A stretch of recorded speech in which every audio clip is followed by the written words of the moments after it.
Hello everyone, today I will be reviewing Godzilla x Kong, The New Empire. Now, I've generally been a solid fan of the MonsterVerse so far. I haven't seen a ton of Godzilla and Kong movies except for the MonsterVerse movies and Godzilla Minus One. But I've enjoyed most of these movies, even if it's been years since I've seen basically any of them except for Godzilla vs. Kong, which I just rewatched.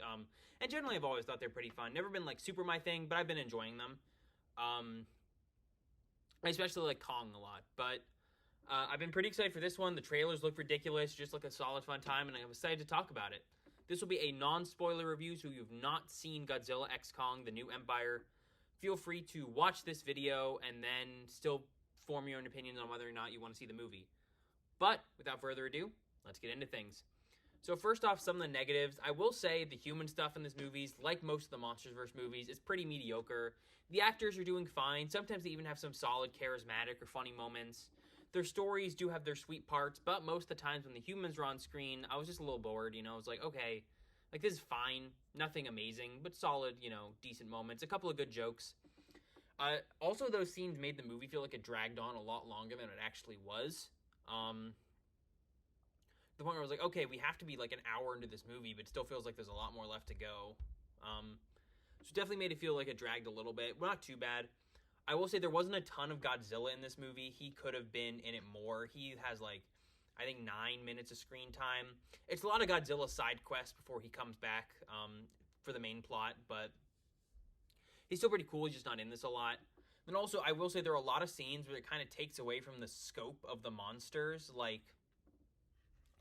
a lot of action scenes are in the Hollow Earth, so the monsters look normal scale there. So it's like, what's the point of necessarily a King Kong movie if King Kong looks comparatively like a normal-sized gorilla?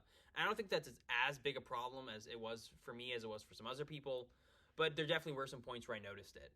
But onto the pros. First off, this movie is just goofy fun, For as much as I complain about the human scenes, there's so many long, extended scenes with no dialogue that's just the monsters and kaiju interacting and living their lives and, fighting and stuff like that. And that's all insanely interesting.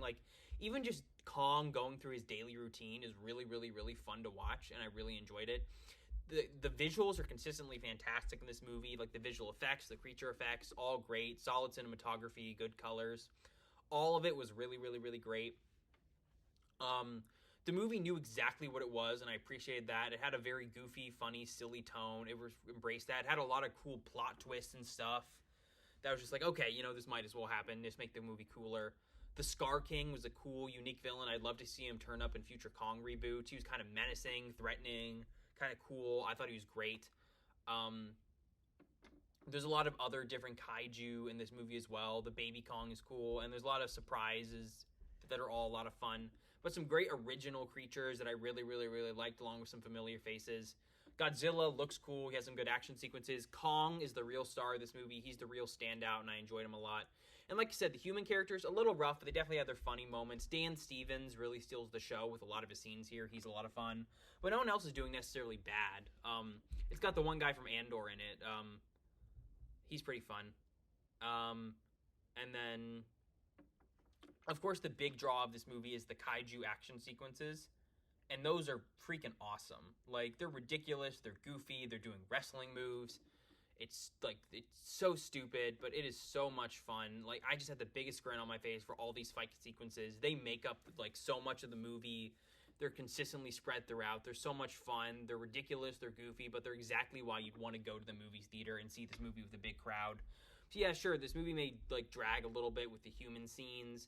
Maybe it goes a little long. Maybe there's not enough Godzilla. Maybe the scale is a little wonky, but the fights are awesome. Kong's awesome. The creatures are awesome.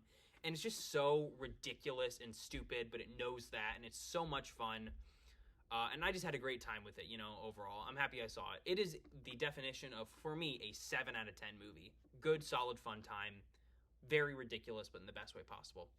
I hope you guys liked the review. Coming up in next week is the Invincible Season 2 review. Hope you guys liked the video, and I'll see you then. Bye for now.